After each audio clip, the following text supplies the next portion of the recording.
अस्सलाम वालेकुम। खास खबरों पर नजर डालते हुए इब्तिदा करते हैं खबरनामे की। रियासत में खुश्क साली से मुतासरा मंडलों की फहरिस्त में 97 का इजाफा, जियो की इजराई।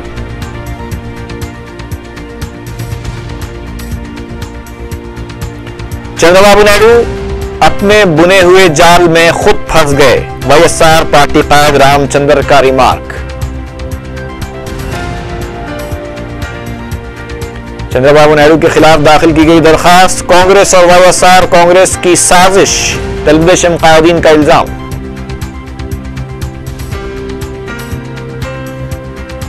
और फर्स्ट लांसर में महज 500 रुपए के लिए एक शख्स का कत्ल।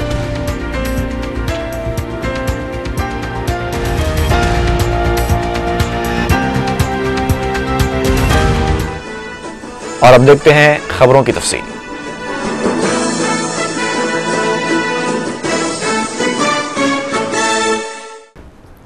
रियासती हुकूमत ने रियासत में मजीद 97 मंडलों को खुश्क साली से मुतासरा करार दिया है। इस सिलसिले में हुकूमत की जानिब से जारी किए गए अहकाम में बताया गया है कि आदिलाबाद में 32, महबूब नगर में 23, रंगारेड्डी में 11, विजयनगरम में 10, नेल्लूर में 9, मशरिकी गोदावरी में 7 और खम्मम में 5 मंडलों को खुश्क साली से मुतासरा करार दिया गया है। हुकूमत ने पहले ही 456 मंडलों को खुश्क साली से मुतासरा करार दिया था। ओबलापुरम गैर कानूनी कानकनी स्कैम के सिलसिले में सीबीआई के ओहदेदारों ने आईएएस ओहदेदार श्री लक्ष्मी से पूछताछ की। वाज़ेह है कि श्री लक्ष्मी इस स्कैम की चौथी मुल्जिमा है। सीबीआई की जानिब से नोटिस मौसूल होने के बाद श्री लक्ष्मी सीबीआई के दफ्तर पहुंची, जहां उनसे पूछताछ की गई। श्री लक्ष्मी से जी जनार्दन रेड्डी की कंपनी को दिए गए मुआहदे की तोसी से मुताल्लिक दरियाफ्त किया गया। इसी केस के सिलसिले में एक और आईएएस ओहदेदार भानु से भी पूछताछ किए जाने का इम्कान है। चंद्रबाबू नायडू रेत में तैरने की कोशिश कर रहे हैं। मीडिया से बात करते हुए सीएलपी ने यह इल्जाम लगाया। रियासती वजीर तालीम शैलजा नाथ ने कहा कि चंद्रबाबू नायडू की बदनवानियों से पुर तारीख से रियासती अवाम पूरी तरह वाकिफ हैं, लिहाजा उन्हें तमाम ड्रामाबाजियों को बंद कर देना चाहिए, क्योंकि इससे सच्चाई को छुपाया नहीं जा सकता। शैलजा नाथ ने उन्हें तहकीकात के सामना करने के लिए तैयार रहने का मशवरा दिया। इस मौके पर गवर्नमेंट विप कोंडा मुरली और रुकने कौंसल पद्मा राजू ने चंद्रबाबू नायडू से मुतालबा किया कि सीबीआई की तहकीकात मुकम्मल होने तक और सफाई सामने आने तक उन्हें तमाम ओहदों से मुस्तफी हो जाना चाहिए। जीवित चरित्र अंदरिकी तेलिसिंदे काबट्टी తెలుగుదేశం పార్టీ నాయకులు కూడా విజ్ఞప్తి చేస్తా ఉన్నాం, డ్రామాలు చేయడం వలన సత్యాన్ని మరుగుపరచలేరు. ఒకరి తర్వాత ఒకరు, ఒకటో కృష్ణుడు, రెండో కృష్ణుడు, మూడో కృష్ణుడు ముందుకొచ్చి అదే మాటల్ని పలుమారు దీర్ఘాలు తీసి మాట్లాడితే మాత్రాన సత్యం చెరిగిపోదు. तेलुगुदेशम कायदीन ने सदर तेलुगुदेशम चंद्रबाबू नायडू के खिलाफ दाखिल की गई दरखास्त को कांग्रेस और जगन मोहन रेड्डी की मिलजुल कर रचाई गई साजिश करार दिया है। मीडिया से बात करते हुए तेलुगुदेशम कायदीन कड़ियम श्रीहरि, एम नरसिम्हलू और वाई रामाकृष्णुडू ने साबिक में वाईएसआर और उनके हामियों की जानिब से चंद्रबाबू नायडू के खिलाफ दाखिल की गई 26 दरखास्तों की कापियां मीडिया के हवाले की। तेलुगुदेशम कायदीन ने बताया कि अदालत ने वाईएसआर और उनके हामियों की जानिब से दाखिल की गई दरखास्तों को मुस्तरद कर दिया था। अब फिर वही दरखास्तों को दोबारा पेश किया जा रहा है। तेलुगुदेशम कायदीन ने कांग्रेस और जगन की इस साजिश को अवाम की अदालत से रुजू करने का ऐलान किया है। భయపెట్టి ఆ పార్టీలను దెబ్బతీయడం కానీ లేదా ఆ పార్టీలను కాంగ్రెస్ పార్టీలో విలీనం చేసుకునే ఒక కార్యక్రమాన్ని మొదటి నుంచి కూడా ఈ దేశంలో కాంగ్రెస్ పార్టీ అవలంబిస్తూ వస్తున్నది. అధికారాన్ని అడ్డం పెట్టుకొని, రాజ్యాంగ వ్యవస్థలను అడ్డం పెట్టుకొని, రాజకీయ పార్టీలను బ్లాక్మెయిల్ చేసి ఓ కార్యక్రమంగా మారడం చాలా దురదృష్టకరం. దీన్ని ప్రజలు కాంగ్రెస్ ప్రభుత్వం యొక్క, కాంగ్రెస్ పార్టీ యొక్క పోకడలను, అప్రజాస్వామిక పద్ధతులను ప్రజలు గమనించవలసిందిగా కోరుతున్నాం. वाईएसआर कांग्रेस के तर्जुमान जी रामचंद्र का कहना है कि चंद्रबाबू नायडू ने जगन मोहन रेड्डी के लिए जो गड्ढा खोदा था उस गड्ढे में वो खुद गिर गए हैं। मीडिया से बात करते हुए उन्होंने कहा कि सदर तेलुगुदेशम चंद्रबाबू नायडू जगन की मकबूलियत और बढ़ती हुई ताकत को बर्दाश्त नहीं कर पा रहे हैं। रामचंद्रन ने कहा कि खुद को अन्ना हजारे के पैरोकार समझने वाले चंद्रबाबू नायडू कांग्रेस के साथ हाथ मिलाकर जगन के खिलाफ साजिश कर रहे हैं और आवाम को भी गुमराह करने की कोशिश की गई, लेकिन चंद्रबाबू नायडू खुद अपने ही बुने हुए जाल में फंस चुके हैं। ప్రెస్ స్టేషన్కి పోయారు, భయం ప్రారంభమైంది, వణుకుతో తన ఇష్టం వచ్చినట్లు మాట్లాడుతున్న పరిస్థితి కనపడతా ఉంది.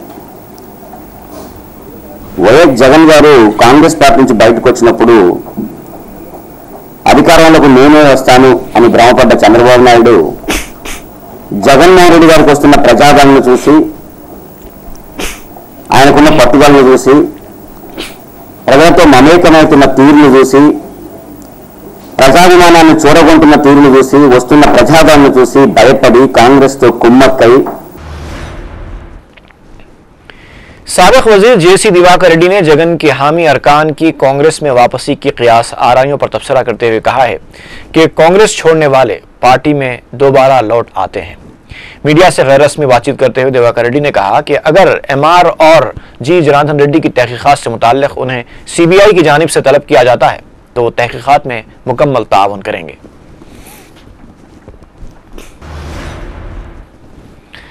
महेश्वरम की रुकन असेंबली और रियासती वज़ीर दाखिला सबिता रेड्डी ने बंडलागुड़ा और शिवरामपल्ली के इलाकों में रक्षा बंडा प्रोग्राम के तहत तरक्याती कामों का इफ्तिताह अंजाम दिया।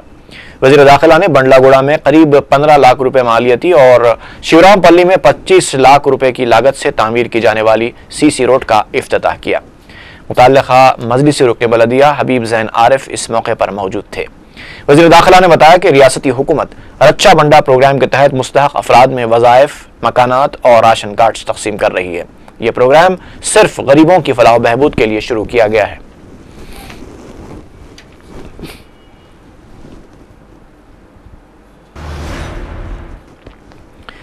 अरकान असेंबली के इस्तीफों पर फैसले से मुताल्लिक स्पीकर की जानिब से खातिर खाह पेशरफ्त नहीं देखी जा रही है, जबकि स्पीकर के पास अब भी 78 इस्तीफे मौजूद हैं, जबकि स्पीकर की जानिब से सिर्फ मखसूस अरकान को ही नोटिसें रवाना की गई हैं। ज़राए के मुताबिक स्पीकर असेंबली 22 नवंबर के बाद ही अरकान असेंबली से बात करने का इरादा रखते हैं। स्पीकर जुमेरात की सुबह से ही असेंबली इजलास के इंतजामात में मसरूफ देखे गए। अकाउंटेंट जनरल वानी श्रीरामुलू ने स्पीकर से मुलाकात करते हुए CAG रिपोर्ट हवाले की और असेंबली के अखराजात में स्टेशनरी में हुई 20 करोड़ रुपयों की बेकायदगी के मामले का जायजा लिया। बादशाह रियासती सेक्रेटरी पंकज द्विवेदी ने भी असेंबली पहुंचकर स्पीकर एन मनोहर से मुलाकात की और असेंबली इजलास से मुताल्लिक उमूर का जायजा लिया। असेंबली का सरमाई इजलास 1 दिसंबर से मुनक्किद होने वाला है, लेकिन इस बात की तवक्को बहुत कम है कि इस इजलास में अवामी मसाइल पर सैर हासिल मुबाहस हो सकेंगे। पेश है हमारे नुमाइंदे शमसुद्दीन फेरोज की ये रिपोर्ट। कानून साज असेंबली वो मुकाम है जहां कानून बनाए जाते हैं और अवामी मुंतखबा नुमाइंदे अवाम को दरपेश मसाइल उठाते हैं और हुकूमत के इल्म में लाते हैं ताकि उनकी यकसोई के लिए तवज्जो दिलाई जा सके। अगर हुकूमत ने मुनासिब कदम नहीं उठाया तो शोर शराबा या एहतजाज के जरिए अपनी बात मनवाना अपोजिशन का दस्तूरी हक होता है, लेकिन आजकल असेंबली इजलास इब्तिदा से ही शोर शराबे की नजर होता जा रहा है। न हुकूमत को अवामी मसाइल की यकसोई से कोई दिलचस्पी नजर आती है और न अपोजिशन इसके लिए हुकूमत को मजबूर करना चाहती है। एक दूसरे पर इल्जाम तराशियां, एहतजाजी मुजाहरे और धरने ही ऐवान की कार्रवाई बनकर रह गई हैं। स्पीकर को आप बैठ जाइए, आपको भी मौका दिया जाएगा कहते हुए सुना जाता है और फिर इजलास कल तक के लिए मुलतवी। या फिर दूसरी शक्ल यह कि शोर शराबे के बीच हुकूमत अपनी मर्जी से बिल्स मंजूर करवा लेती है। क्या करोड़ों रुपए की अवामी दौलत इसी के लिए खर्च की जा रही है? 1 दिसंबर से मुनक़िद होने वाले असेंबली के सरमाई इजलास का जो खाका तैयार किया जा रहा है वो भी कुछ इसी तरह के इशारे दे रहा है। वैसे भी हुकूमत अपनी आईनी मजबूरी के तले दबकर यह इजलास मुनक़िद कर रही है, वरना अगर उसका बस चलता तो उसे मजीद टाल देती। उधर अपोजिशन जमातों ने भी तेलंगाना तहरीक से पैदाशुदा सूरत-ए-हाल से निमटने और अपनी अपनी पार्टियों की बका की फिक्र करते हुए असेंबली इजलास की खातिर ख्वाह तैयारी नहीं की। ऐसे में उनसे भी अवामी मसाइल उठाने की तवक्को नहीं रखी जा सकती। उनके पास इतना वक्त ही नहीं था कि वो अवामी मसाइल का जायजा लेते। इन हालात में ऐसा लगता है कि एक ही मौजू पर यह सेशन खत्म हो जाएगा और किसानों की हमदर्दी का राग अलापते हुए अवामी मसाइल की कुर्बानी दे दी जाएगी। वजीर माल रघुवीर रेड्डी ने इस बात का इशारा पहले ही दे दिया है कि मुबाहिस का आगाज खुश्क साली मसले से होगा और इसी मौजू पर शोरगुल के बाद ऐवान मुलतवी होता जाएगा और हुकूमत की आईनी जिम्मेदारी पूरी हो जाएगी। इधर टीआरएस के अरकान ने भी वाजे कर दिया है कि वो पार्लियामेंट और असेंबली के इजलास चलने नहीं देंगे। इस तरह वक्फे सवालात और वक्फे सिफर के मुख्तसर मुबाहस में अवामी मसाइल के उठाए जाने की उम्मीदों पर भी पानी फिरता दिखाई दे रहा है। करोड़ों रुपये मसारिफ लाने वाला यह चंद रोजा इजलास अवाम के लिए कितना फायदा बख्श साबित होगा, ये अवाम बचश्म खुद देख लेंगे। रियासती वजीर हिंदू औकाफ पोन्नाला लक्ष्मैया ने अवाम से मनादिर की अराजियात पर जबरन काबिज अफराद के खिलाफ सामने आने की अपील की है। सेक्रेटेरिएट में इंडोमेंट कमेटी के साथ मुनक्किदा इजलास के बाद मीडिया से बात करते हुए पोन्नाला लक्ष्मैया ने कहा कि 183 मनादिर की मरम्मत और तरक्की के लिए 23 करोड़ रुपए मंजूर किए गए हैं। इसके अलावा मनादिर की अराजियात के तहफ़्फ़ुज़ के सिलसिले में दिसंबर के पहले हफ्ते में एक आला सतही इजलास मुनक्किद किया जाएगा।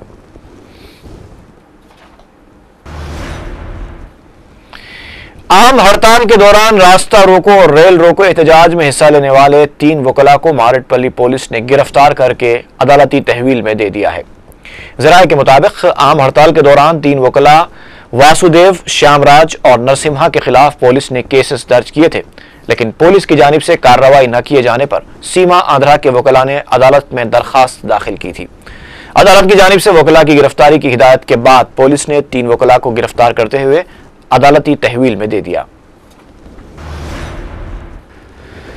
सब इंस्पेक्टर्स की जायदादों पर तकर्रुरात के ख्वाहिशमंद उम्मीदवारों ने चीफ मिनिस्टर के कैंप ऑफिस के रूबरू धारणा देते हुए मुलाजिमत की हद उम्र में इजाफे का मुतालबा किया है। पुलिस ने कैंप ऑफिस के पास भी उम्मीदवारों को एहतजाज की इजाजत नहीं दी, जिसके बाद उम्मीदवारों ने मांजरा गेस्ट हाउस के पास एहतजाज किया। इस मौके पर बीसी लीडर भी वहां पहुंच गए और एहतजाजी उम्मीदवारों के मुतालबे की तायीद करते हुए हुकूमत से फौरी इस सिलसिले में फैसला लेने के लिए कहा। बाद अज़ां 100 उम्मीदवारों को चीफ मिनिस्टर से मुलाकात की इजाजत दी गई। चीफ मिनिस्टर ने तय खुद दिया कि इस सिलसिले में वो एडवोकेट जनरल और पुलिस के आला ओहदेदारों के साथ मुशावरत करेंगे और फिर उनके साथ जायजा लेने के बाद इस मसले पर कोई फैसला लिया जाएगा। Deputy commissioner of police traffic south zone Ravi Krishna ने ट्रैफिक कवायद से अवाम को वाकिफ करवाने के लिए मुहिम चलाने का ऐलान किया है। मीडिया से बात करते हुए उन्होंने कहा कि पुराने शहर में तकर्रुर पर वो खुश हैं और कोशिश करेंगे कि अवाम में ट्रैफिक शऊर बेदार करते हुए ट्रैफिक पुलिस के साथ अवामी राब्ते को और मजबूत बनाएं। उन्होंने अवाम से अपील की कि अगर किसी किस्म की कोई शिकायत हो तो अवाम रास्त उनसे रब्त पैदा करें। मैं इधर चार्ज लेने के बाद ओल्ड सिटी में काम करना मुझे बहुत अच्छा लगा। डीसीपी ट्रैफिक 2 से इधर मैंने ड्यूटी में ज्वाइन हुआ। सो मैं सब पब्लिक को अपील कर रहा हूँ कि जो प्रॉब्लम है ट्रैफिक के बारे में, मेरा फ़ोन नंबर आपको दे रहा हूँ, मुझे फ़ोन पर बात करिए, SMS करिए और चिट्ठी भी लिखिए। एंड जो प्रॉब्लम्स हैं उसको थोड़ा ट्रैफिक एजुकेशन के बारे में प्रोग्राम्स करने के लिए with the help of public public and police का संबंध इंप्रूव करने के लिए मैं इधर काम करने के लिए सोच रहा हूँ। Thank you very much. रुकन असेंबली मलकपेट अहमद बलाला ने मूसाराम बाग में हाई मास्ट लाइट का इफ्तिताह अंजाम दिया। इसके बाद रुकन असेंबली ने इलाके का पैदल दौरा करते हुए अवामी मसाइल की समाअत की। इस मौके पर इब्तदाई सदूर और मुतमदीन मजलिस के अलावा कारकुनों की बड़ी तादाद मौजूद थी। कांग्रेस के पास इतना वक्त नहीं है कि चंद्रबाबू नायडू या फिर जगन मोहन रेड्डी की फिक्र करें। मीडिया से बात करते हुए कांग्रेस पार्टी के तर्जुमान तुलसी रेड्डी ने यह बात कही। उन्होंने सवाल किया कि जगन क्या खुद को सूरमा समझ रहे हैं जो उनसे मुकाबले के लिए कांग्रेस तेलुगु देशम से मुफाहमत कर ले। उन्होंने कहा कि कांग्रेस के पास अवामी बहबूद अहमियत रखती है। गैर जरूरी बातों में उलझे रहना कांग्रेस की आदत नहीं है। मरकजी मशाइख उलमा फोरम के एक वफ्द ने चीफ मिनिस्टर से नुमाइंदगी करते हुए गुस्ताख मुसन्निफा तस्लीमा नसरीन का वीजा फौरी मनसूख करने और उसे हिंदुस्तान में पनाह न देने का मुतालबा किया। इस मौके पर मौलाना सैयद शाह असरार हुसैन रजवी ने कहा कि मलून खातून ने मुकद्दस फरीज़े हज से मुताल्लिक़ दिलाजार रिमार्क्स करते हुए एक बार फिर इस्लाम की तौहीन की और मुसलमानों के मजहबी जज्बात को मजरूह किया है।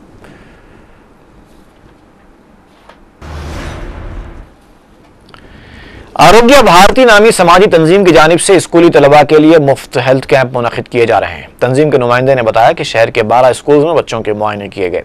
तंजीम ने इस काम में ताउन के लिए सरकारी डॉक्टर से इजहार तशक्कुर किया।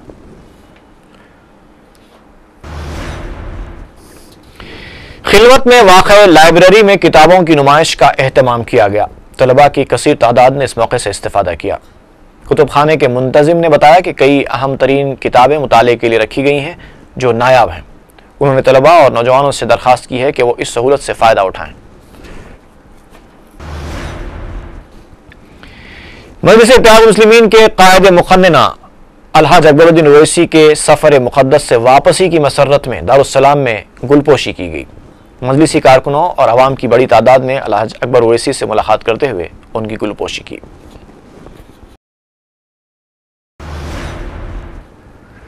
हैदरनगर मियाँपुर में मांजरा से आने वाली पीने के पानी की पाइपलाइन फटने से पानी करीबी मकानों में दाखिल हो गया।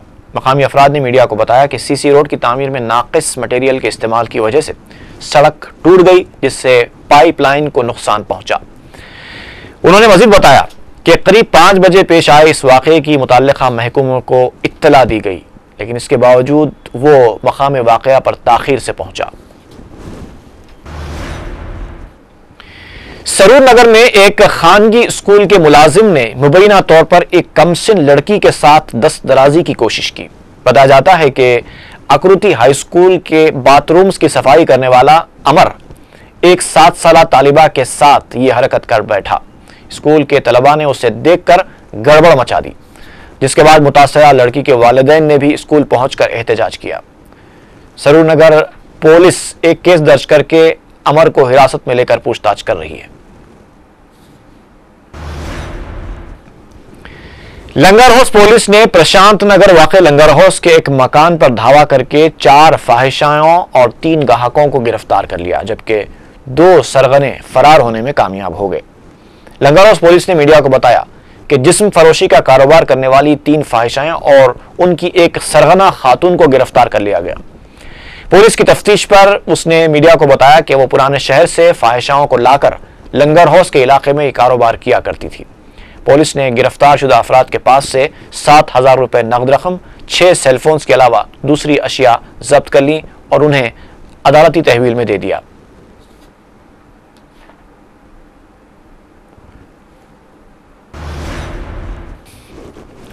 चिलकलगुड़ा पुलिस स्टेशन के हुदूद में नामालूम शरपसंद 2 मोटरसाइकिलों को आग लगाकर फरार हो गए।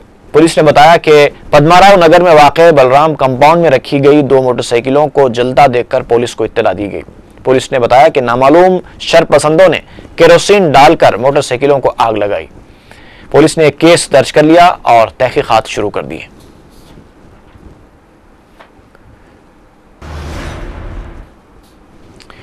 फर्स्ट लांसर के इलाके में महज 500 रुपए के लिए एक शख्स का कत्ल कर दिया गया।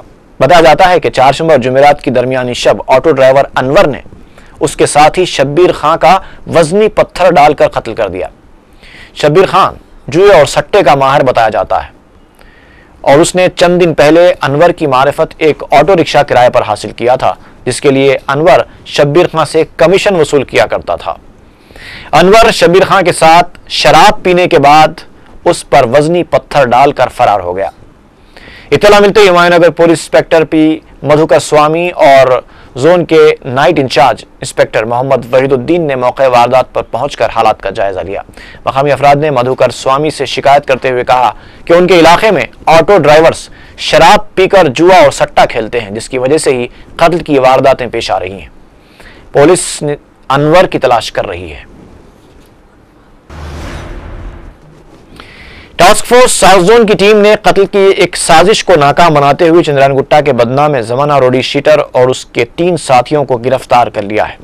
पुलिस ने बताया कि चंद्रायन गुट्टा के रोडी शीटर इमरान उद्दीन उर्फ बबलू ने अपने साथियों काजिम, नाजिम और अमीनुद्दीन के साथ मिलकर 21 जुलाई को अकबर फंक्शन हॉल किशनबाग में अपने साथी एजाज और उसके भांजे इमरान के कत्ल का बदला लेने के लिए अपने मुखालिफिन जव्वाद के कत्ल का मंसूबा बनाया। इमरान उर्फ बबलू को इसका मौका नहीं मिला। पुलिस ने बताया कि बबलू मुख्तलिफ किस्म के 11 मुजरिमाना वाक़यात में मुलव्विस है। पुलिस ने बबलू और उसके साथियों की हरकत पर मुसलसल नजर रखते हुए उसे चंद्रायन गुट्टा में वाक़े एक कॉलोनी के मकान में धावा करते हुए गिरफ्तार किया। इमरान उर्फ बबलू का एक और साथी निजामुद्दीन मफरूर बताया गया है। पुलिस ने गिरफ्तार शुदगान के कब्जे से 2 सेलफोन्स, 3 खंजर और 2 किलो गांजा जब्त कर लिया है। मुलजिमीन को चंद्रायन गुट्टा पुलिस के हवाले कर दिया गया है। हुसैन आलम पुलिस को पुराना पुल बस स्टॉप के पास एक नामालूम शख्स की लाश मिली है। पुलिस के मुताबिक 55 साला मुतवफ़्फ़ी का ताल्लुक मुस्लिम फिरके से हो सकता है। शुबा किया जा रहा है कि वो गदागर है। जहांगीराबाद बंडलागुड़ा के इलाके में प्लास्टिक के गोदाम में अचानक आग लग गई, जिसकी वजह से 40 से 50 हजार रुपए मालियत का प्लास्टिक स्क्रैप जलकर खाकिस्तर हो गया। गोदाम के मालिक ने मीडिया को बताया कि चारशंबे और जुमेरात की दरमियानी शब पेश आई इस आतिशबाजी की वजह मालूम नहीं हो सकी। मलकपेट और मुगलपुरा फायर ब्रिगेड्स ने आग बुझाने में हिस्सा लिया। बिलाल नगर काला पत्थर का रहने वाला 26 साला नौजवान मोहम्मद अयूब 15 नवंबर दोपहर 2 बजे से लापता हो गया है। वो स्क्रैप की एक दुकान में काम किया करता था। किसी को नजर आ जाए तो ख्वाहिश की गई है कि काला पत्थर पुलिस को इत्तला दी जाए। भवानी नगर की रहने वाली 18 साला यास्मीन बेगम 6 नवंबर दोपहर 2 बजे से लापता है। वो घर में किसी को बताए बगैर चली गई थी, वापस नहीं लौटी। किसी को नजर आ जाए तो ख्वाहिश की गई है कि भवानी नगर पुलिस को इत्तला दी जाए।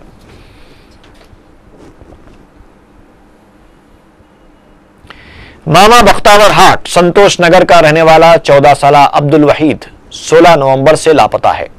किसी को नजर आ जाए तो ख्वाहिश की गई है कि संतोष नगर पुलिस को मुत्तले किया जाए।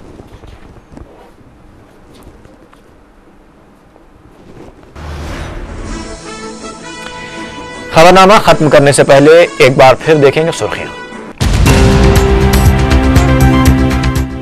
रियासत में खुश्क साली से मुतासरा मंडलों की फहरिस्त में 97 का इजाफा, जियो की इजराई।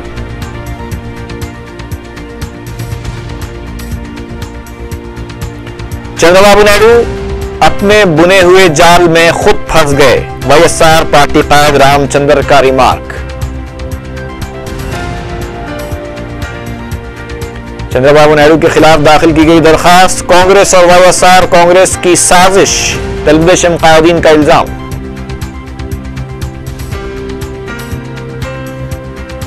और फर्स्ट लांसर में महज 500 रुपए के लिए एक शख्स का कत्ल।